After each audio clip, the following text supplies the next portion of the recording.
Hello and welcome to the Success Secret podcast with your host Hussein Talib. I am excited to introduce you to a series of conversations with some of the most successful and inspiring individuals from various industries. My aim is to dive into the stories behind their success and explore the knowledge, strategies, habits, mindsets, and wisdom that have propelled their success. Each episode of the Success Secret podcast will feature a different guest who will share their unique journey, the challenges they faced, and the lessons they have learned along the way. I will also be covering topics from entrepreneurship and innovation to leadership and personal development. Whether you are an inspiring entrepreneur, a seasoned business professional, or just someone looking to improve your life, the Success Secret podcast is for you. My goal is to bring you valuable insights and inspiration that will help you achieve your own success in business and life. So get ready to learn and be inspired. The Success Secret podcast starts now. In this episode, we are going to be talking with my guest about moving from challenge to opportunity and how to create a life by design. Joining me for this episode, Carly Pepin. Carly is an international speaker and consultant with a specialized focus on human behavior. She shares the message that regardless of one's background, even individuals encounter personal and professional challenges stemming from their own perceived flaws. The key is to fulfilling life is how you transform these stories. So, Carly, welcome to this Success Secret podcast. Thank you so much for having me. So, first of all, because this is the Success Secret podcast, and before we dive into how to move from a challenge to an opportunity and find that, I want to know what do you personally define success as, and how do you see or hear other people around you define or have certain misconceptions around success? Yeah. So when we think about success, I see a lot of people focus on that as an achievement of a goal, right? An achievement of a goal, something that they've accomplished, received, almost like a reward in a sense. And what's really interesting is like when I think about success, it's not actually the achievement of the goal, it's the journey that you're on with the many goals, right? Because success, you could achieve a goal and then all of a sudden you realize, wow, I didn't think that that was going to give me what I thought it was. And I actually still feel unfulfilled, right? But when you kind of connect your life with your purpose, your bigger why, and all of those bits and pieces are connected into your day to day, whether you achieve the goal or not, you're not happy, you're not sad, you're grateful for how your life goes, and you're more enjoying the journey along the way, which is the longest period of time when we think about success. So I like to think about the success as the longer period of time, not those like short instant hits of gratification from that momentary second of receiving an award or an accolade. Like it's a longer period of time. We see a lot of, for example, Olympic athletes work for years to achieve one medal. Sometimes they don't. Yeah. So that's very important to work. It's about the process or the progress of things, I guess. It's more important than anything else. So, because we learn if we fail in general. So now, in your opinion, when we talk about challenges and opportunities, a lot of us would see life as challenging and we don't usually see the opportunities that may be in front of us. Why do you think is that? Is it a mindset thing or is it like people around us with the negative thoughts? What's the issue with that? It's mainly your perceptions, your mindset, right? Because if we think about it, you look at individuals on this planet who are doing things that inspire us, right? And there's nothing without challenge. There's no person who has no challenges in his life, no matter what they're going through, and they don't have challenges. It's just more important to embrace and find the challenges that inspire you. When we think about Elon Musk, there's a really cool video where he talks about never giving up. And if you go, I think you just Google on or YouTube, never give up, and you'll see Elon Musk do it. But when he says it, you'll also watch him say, when the interviewer says, well, how do you feel that some of your heroes are basically saying that he shouldn't be doing this and going against you? And he's like, well, I'll never give up, right? But he also tears up and he cries, right? So there's a level of sadness because some of the people that he has looked up to as the greatest individuals on this planet are coming against him. Is he stopping? No. So does the negative impact and the feedback from other people actually stop you? Absolutely not. We're the ones who stop ourselves, right? And so when you have something that's so important to you, when that why is big enough, you're going to push if the opportunities, if you can't see them right away, you'll push to find opportunities. You'll push to go uncover and discover them because sometimes there's plenty that are right there And sometimes it takes us doing the work to actually go find the opportunities. And that's when we're embracing challenges as opposed to thinking we need to run from them. But again, it's part of that journey that we love because it's really important that we find something that aligns with that we love so much that it's like, well, I'm going to do this anyway. It's going to be hard, but I'm going to do it anyways. Of course I'm going to do it. I love it. Yeah, but this is the issue. Like sometimes when we have certain things going the wrong way, we start comparing ourselves to other people. Like we have the same you start thinking like other people or someone else. I saw that, for example, had the similar situation, but they had a better opportunity and they did not get the challenge, for example. So this story of comparing our stories with other people is one of the issues that, like, we need to realize that we actually have our own stories, and we don't take others people's stories and we don't give them our stories. Like life is abundant already, but we need to be, let's say, present, or like try to climb the mountain, I would say, right? Yeah, the comparison is a beautiful thing to bring up. I'm super grateful you did because we get so caught up in our comparisons of what we think we should be or we're supposed to be that it does make us lose track of who we actually are and the path that we're on and the one that we truly love and inspires us. So even the example of the Olympic athlete, right? Like an Olympic athlete, they may win a gold medal and that's a great achievement, but it's not an achievement for being at the Olympics. It's the achievement, as you're saying, for the everyday what they're doing and investing to make sure that they achieve that medal, right? And that's part of the journey that they're inspired by.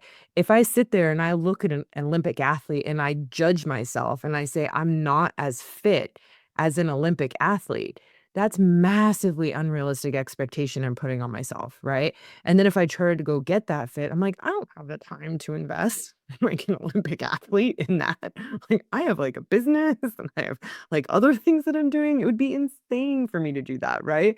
So if I think I need to have a body like that, it's like according to who?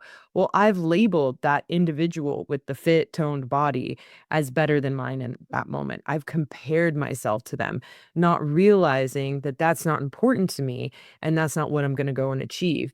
We also put people on a pedestal because we haven't admitted that we have that in our own form, right? So the athletes are a great example because if I look at someone who's really fit and toned, I can look at them and say, well, what do I actually admire about that?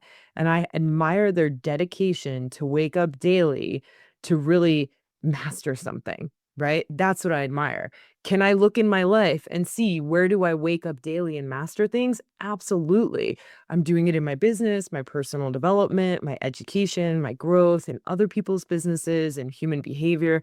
That I wake up every day, like an athlete, and focus on that, right? So I'm actually not missing anything. I just thought for a moment their form was better than mine until I identify my own. And what that gives us the opportunity to do is it actually like I could sit there and say, I don't want to be an athlete. I don't want to wake up every day and exercise like you. That's not my destiny. I'm still going to make sure I'm not going to subordinate to you and say I should exercise, I should eat this way, I should do that. I'm going to wake up every day and say I'm already doing what I love to master my life. I'm already doing what you're doing and I'm doing it in my form and I'm going to keep doing that. And the funny thing is that's where we feel the most fulfilled. And that athlete can look at my life with a fine-tooth comb. They'll never do what I do. They never will. And not because they're not capable, not because they're not, amazing individuals. They just don't want to.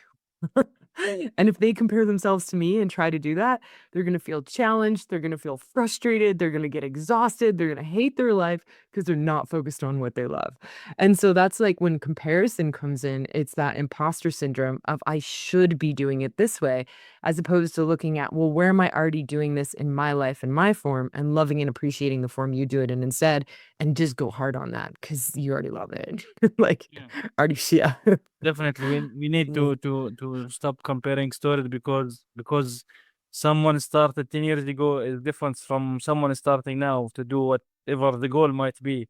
So the mindset should from the beginning, I would say, like, should be like we want to achieve certain thing, but at the same time, the mindset should be like it's the progress and have certain, let's say, maybe being resilient. So do you think being resilient is something that we should have or apply? Because sometimes someone would say like everything in my life is a challenge, everything is a challenge, I never get an opportunity, I never get an opportunity. So how important being resilient to certain things in life Mhm. could be. Yeah, well, in those moments when people say that, I just immediately say, like, that's BS. Like, we have 24 hours in a day, and there's 7 days in a week, and I actually go through to see where their successes are.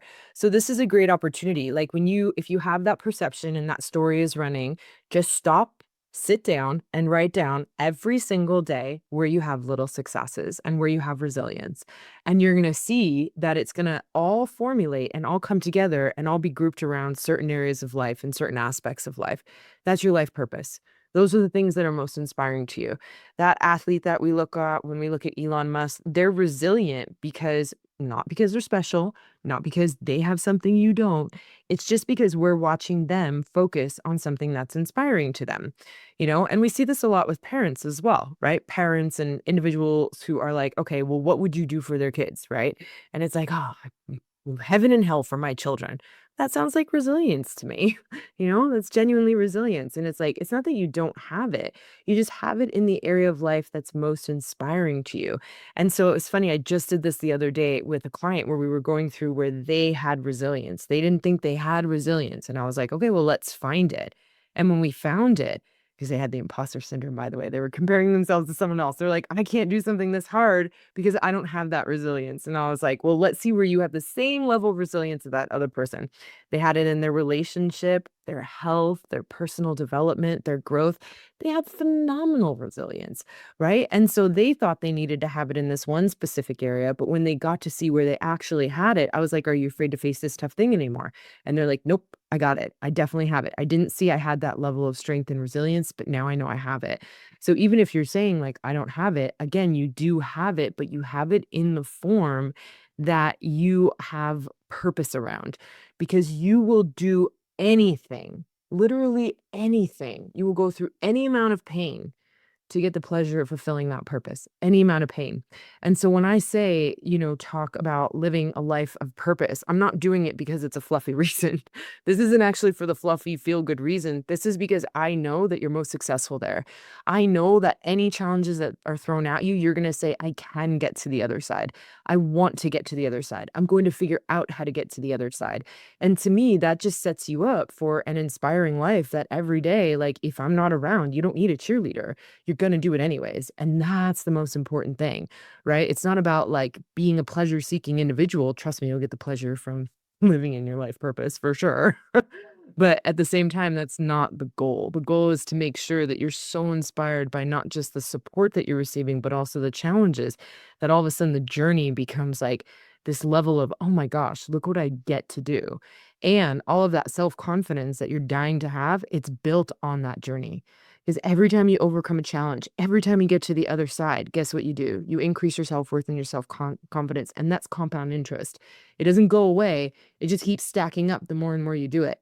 So the more I'm the more I'm pushing people to face challenges that fulfill them, the more I know they'll get to the other side of it, which means the more that self-confidence and self-worth is gonna build up. And I'm like, let's do it. Compound interest. It works on you too.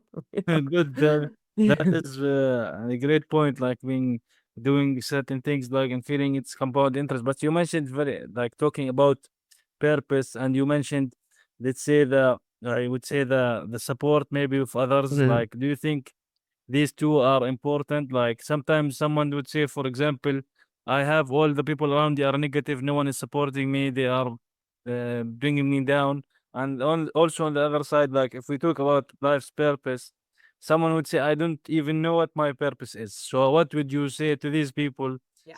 Whatever the type of purpose, like whether it's Yeah. think it's shallow or not shallow, deep, very important, thinking about other people, Yeah. whatever the type it is. For starters, if we think about that statement, like, I can't do this because everyone else is bringing me down, what a disempowering statement.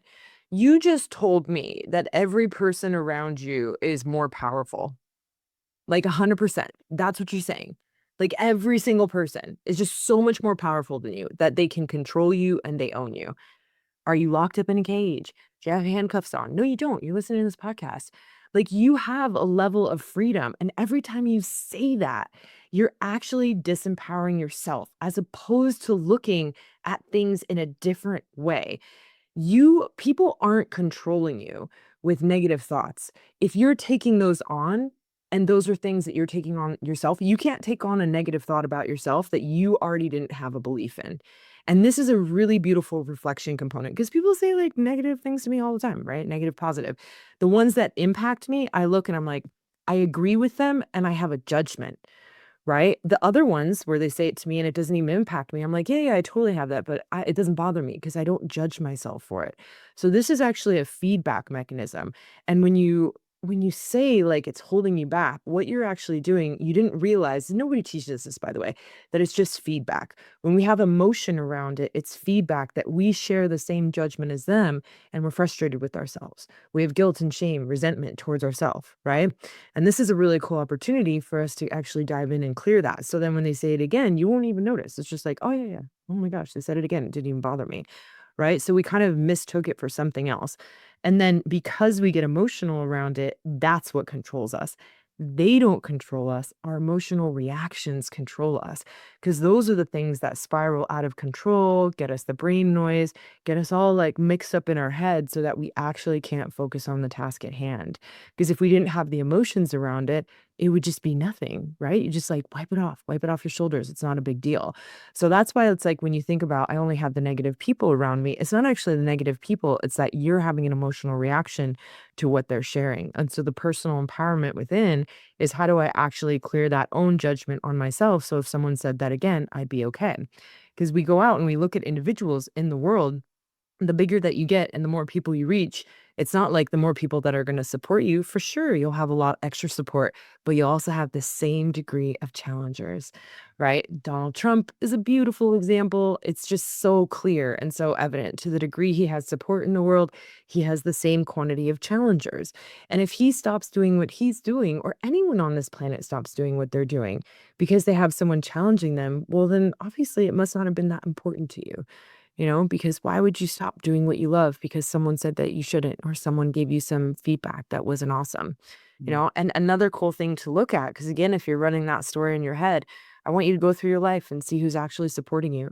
Because I guarantee it, to the degree that you have challenge, you have the same quantity of support in your life. And you are most likely just frustrated because you expected it to come in a certain form and you're not appreciating the form that it actually came in. So when you say like, I only have negative people around me, I know that you're not appreciating the form of the support and where it's actually coming from. But when you ask those questions, you can genuinely appreciate that support. And then the other thing too is ask how the criticism serves you, and this is part of the overcoming any challenge. Ask how whatever you're going through that is hard and difficult is serving you and your life purpose. And when you can see that, all of a sudden you realize like, wow, this is actually helpful, right? Sometimes the criticism pushes us to use our voice, right? Sometimes we're quiet and we haven't set boundaries. We're not using our voice and it pushes us into the forefront. It makes us do that, right? Sometimes the criticism, I don't know about you guys, but this is a good one for me, where someone will criticize me and I'll be like, watch me. I will show you, and I can't wait to reach back out when I do exactly what you say I couldn't do. And then I do it. And then I do reach back out. Like, because I am that person, because I'm like, yeah, I could do it. And I believed in myself.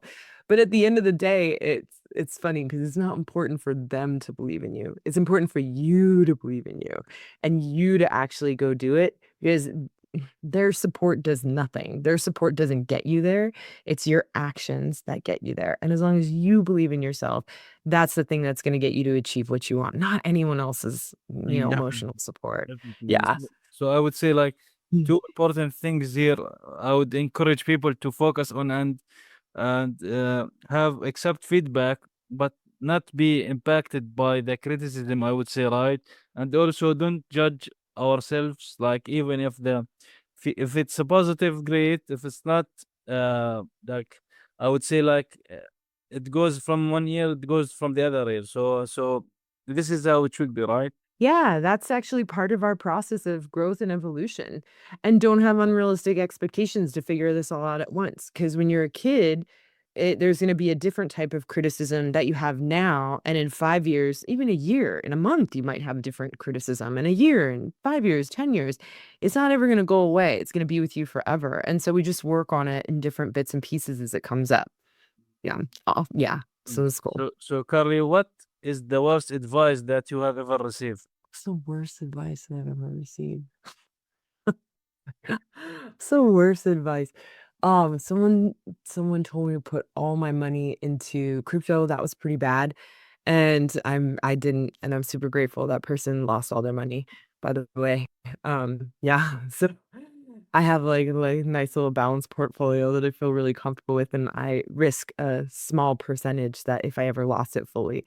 But that's like venture capitalists. Like it's the highest risk investment that you can have because it's very well, I would say it's even more worse because it's very emotionally driven. There's really no right now, maybe later, there's really no like solid concrete background behind it. There's no business, there's no structure. And so we're really just basing off of how people feel. And so that's a rough one. So that was like the worst advice ever. And I'm glad I didn't follow it because they lost all their money. Yeah. Yep. So what would you say your best resources, tool, or books, or your final takeaway for our episode here? Quality questions, guys. And we've already shared some today. It's like one of the best questions that you can ask when you're going through a challenge is how is this serving me right now? How is this going to serve me in the future? What am I learning from this? How is it helping me to grow? Like when we can ask those questions and we see it, you get from a level of like any challenge that you appreciate and you can think about this. I know that you won't want to run from, and you're like, yeah, it's hard, but I do it anyways because I like the hard. It's something I want to achieve. But when you're asking those questions around something right now that you do want to run from, that is really hard, it takes it from feeling like that overwhelming, exhausting to, oh, I can overcome this. I can achieve it. And then the hardest thing that's taking up the most noise and giving you the most stress, all of a sudden is no more stress. It goes away. So keep asking the question until you become grateful for it. And you're like, I don't need this to change. That's the key.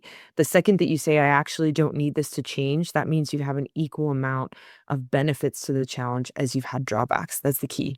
When you say, I don't need it to change, I appreciate it. I'm okay.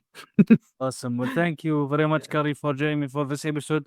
Great insights and really amazing perspective into new things and to how to change, to take it from challenges to opportunities and how we can improve our lives and be a better human in general. And yeah, thank you very much for joining me. And where can people learn more about you and get in touch with you? Yeah, thank you so much for having me in the inspiring conversation. And they can go to carlypepin.com, best place. You can contact me directly or find any social media platforms you want to contact and connect on as well. Awesome. Awesome. Thank you very much, Carly, for joining me. Great, great one. Thank you. Thank you.